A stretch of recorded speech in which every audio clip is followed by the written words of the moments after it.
اسی دوران یہ قوم اس حد تک نافرمانیوں میں گر گئی کہ آسمان لرز اٹھا۔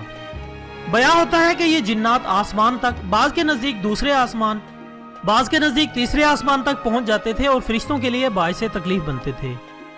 تب ذات باری تعالیٰ نے فرشتوں کی فوج کو ان کو قتل کرنے کے لیے بھیجا کہ عہد اور احکام سے غداری کرنے والوں کو عبرت بنا دیا جائے۔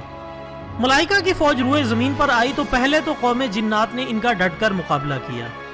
چونکہ یہ ملائکہ تھے اس لیے جنات ان کا مقابلہ نہ کر سکے۔ بہت ساری قوم قتل ہوئی، کچھ چھپ گئے اور چھوٹی عمر والوں کو قیدی بنا لیا گیا۔ ان قیدیوں میں عزازیل یعنی ابلیس بھی شامل تھا۔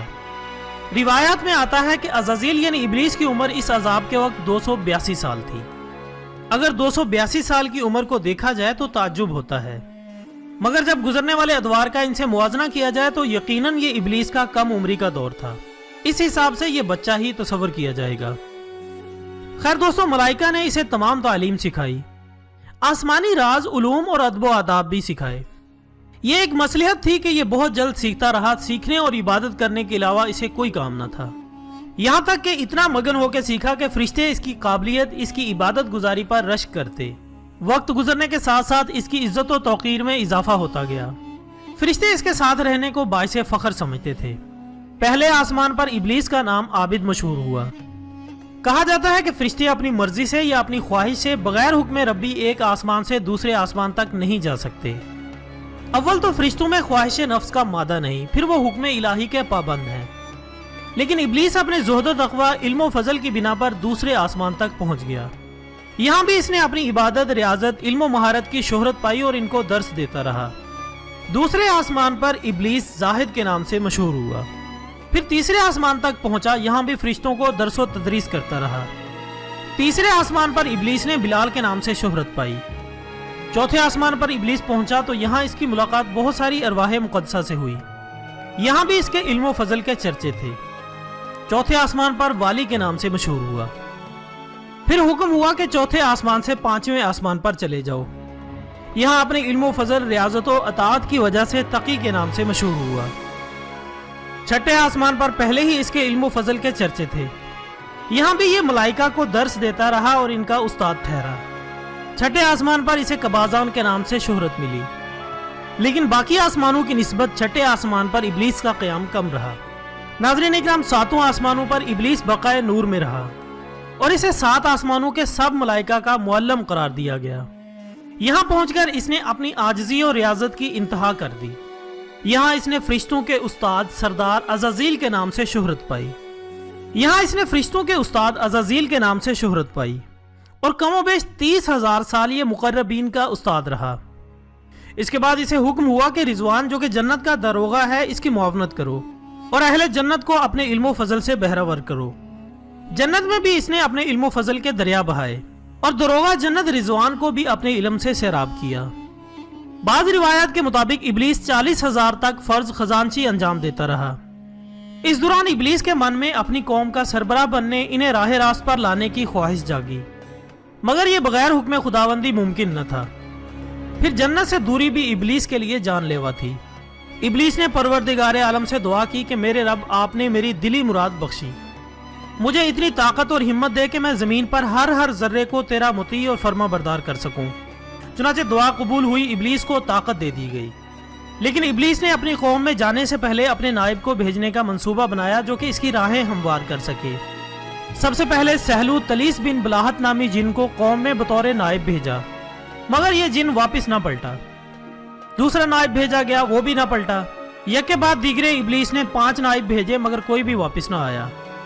آخر اس نے آصف بن یاسف نامی چلاک جن کو نائب بنا کر بھیجا تاکہ وہ باقی 5 جنوں کی بھی خبر لے۔ یہ جن بھی بہت عرصہ تک نہ پلٹا تو ابلیس کو فکر لاحق ہوئی۔ آخرکار آصف بن یاسف پریشان حال واپس آیا اور بتایا کہ اپنی قوم ہدایت سننا ہی نہیں چاہتی۔ انہوں نے تمہارے 5 نائبین کو موت کے گھاٹ اتار دیا ہے کہ تم جن ہو کر فرشتوں سے جا ملے ہو۔ یہ سن کر ابلیس مشتعل ہو گیا اور اس نے فرشتوں کی فوج سے کہا کہ تمام بادامال جنوں کو چن چن کے موت کے گھاٹ اتار دو۔ اگر کوئی متقی پرہیزگار نظر آئے تو احترام کے ساتھ میرے پاس لے آؤ۔ اگر کوئی شریعت پر چلنے کا عہد کرے تب بھی اسے نہ مارنا اور میرے پاس لے آنا۔ فرشتوں نے ایسا ہی کیا، بد کرداروں کو چن چن کے مارا گیا اور روئے زمین پر برائی کا خاتمہ ہو گیا۔ بچے کھچے جنات کے ساتھ ابلیس درس و تبلیغ میں مشغول ہو گیا۔ ذات باری تعالیٰ نے جنت، دوزخ، 7 آسمانوں سب کی باغ دوڑ ابلیس کے ہاتھ میں دے دی۔ ناظرین اکرام، یہ وہ دور ہے جب ابلیس نے زمین کے چپے چپے پر سجدہ کیا، کیونکہ جب جی آتا آسمان پر چلا جاتا، جب جی چاہتا زمین کے کسی کونے میں۔ بیان ہوتا ہے کہ زمین کے چپے چپے پر عزازیل نے اللہ تعالیٰ کی عبادت کی ہے۔ معزز ناظرین، ان دنوں اس کے ذہن میں یہ خیال آنا شروع ہوئے کہ اب میرے پاس اتنی طاقت ہے کہ اگر نعوذ باللہ اللہ تعالیٰ دستبردار ہو جائیں تو میں مطلق العنان بن جاؤں، کیونکہ اب میں کمزور نہیں ہوں، میرے پاس بہت طاقت ہے۔ کبھی اسے خیال آتا کہ فرشتوں کو اپنا ہمنوا بنا کر اللہ تعالیٰ سے بغاوت کروں، لیکن بعد میں خود ابلیس اپنے خیالات پر لان تان کرتا کہ جو طاقت دے سکتا ہے وہ واپس بھی لے سکتا ہے۔ اس نے چند ایک فرشتوں سے دبے لفظوں اظہار کیا، رائے جاننا چاہی، مگر فرشتوں نے انکار کیا کہ حکم ربی، منشاء ربی کے خلاف وہ مجال نہیں رکھتے۔ اس کے بعد وقت گزرتا گیا، نظام ویسے ہی چلتا رہا۔ پھر وہ وقت آیا جب جبرائیل علیہ السلام کی تخلیق ہوئی۔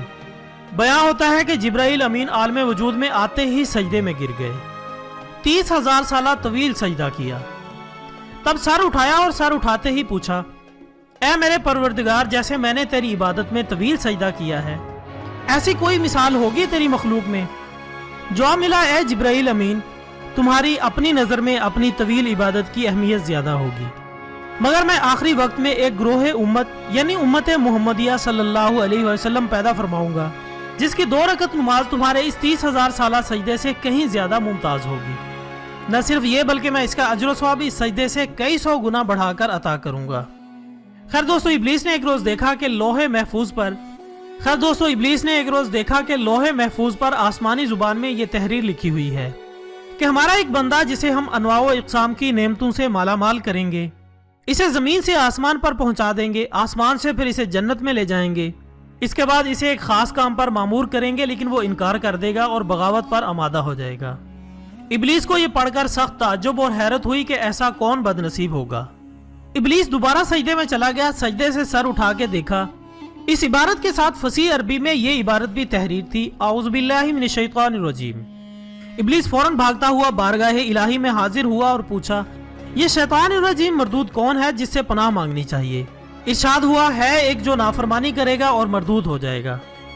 ابلیس نے ذات باری تعالیٰ سے عرض کی کہ اے میرے پروردگار، مجھے وہ ملعون دکھا دے تاکہ میں اسے ابھی سے جہنم رسید کر دوں۔ جواب ملا، بہت جلد تو اسے دیکھ لے گا۔ محترم ناظرین، یہ ذہن میں رکھیں کہ ابلیس کا اس واقعے تک نام عزازیل ہے۔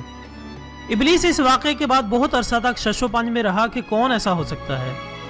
کبھی اسے خیال آتا ہے کہ شاید ایسا میں ہی ہوں، اگر میں ہوا تو کیا ہوگا۔ اس خیال سے ابلیس نے فرشتوں کو اپنا ہم خیال بنانے کی کوشش کی، مگر انہوں نے انکار کر دیا۔ اب ابلیس کے ساتھ ایک عجیب معاملہ شروع ہو گیا۔ جب یہ سجدے سے سر اٹھاتا تو سجدے والی جگہ پر لعنت اللہ علی الابلیس لکھا ہوا نظر آتا، مگر وہ اس بات سے بے خبر تھا کہ وہ اپنے اوپر ہی لعنت بھیج رہا ہے۔ یہ وہ دور ہے جب ذات باری تعالیٰ نے فرشتوں سے اپنے نائب کا ذکر فرمایا۔ فرشتوں نے عرض کی کہ ذات باری تعالیٰ وہ زمین میں فساد پھیلائے گا، مگر اللہ رب العزت نے فرمایا کہ جو میں جانتا ہوں وہ تم نہیں جانتے۔ ابلیس نے ایک مرتبہ پھر اس خیال سے فرشتوں کو ہمنوا بنانے کی کوشش کی کہ اگر میں نے بغاوت کی تو کوئی نہ کوئی ہمنوا ہم خیال ضرور ہونا چاہیے، مگر تمام فرشتوں نے یک زبان ہو کر کہا کہ وہ حکم الہی کے سامنے ایسا کرنے کی جرت نہیں رکھتے۔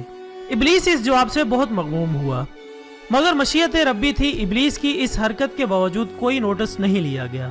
معاملات اسی طرح چلتے رہے۔ اب وقت آیا تخلیق آدم کا، لیکن دوستو ویڈیو چونکہ کافی لمبی ہو چکی ہے، اس لیے آپ لوگوں کے قیمتی وقت کی اہمیت کو سمجھتے ہوئے آج اس ویڈیو کا یہیں پر اختتام کرتے ہیں۔ اگر آپ کو یہاں تک ہماری کاوش پسند آئی ہو تو ویڈیو کو لائک کر کے کمنٹس باکس میں اپنی رائے کا اظہار کریں۔ کل انشاءاللہ دوبارہ ملاقات ہوگی اسی ویڈیو کے دوسرے حصے کے ساتھ، تب تک کے لیے اجازت دیجیے گا۔ اپنا دوستوں، رشتہ داروں اور گرد و نواح کے تمام لوگوں کا بہت خیال رکھیے گا۔ اللہ حافظ۔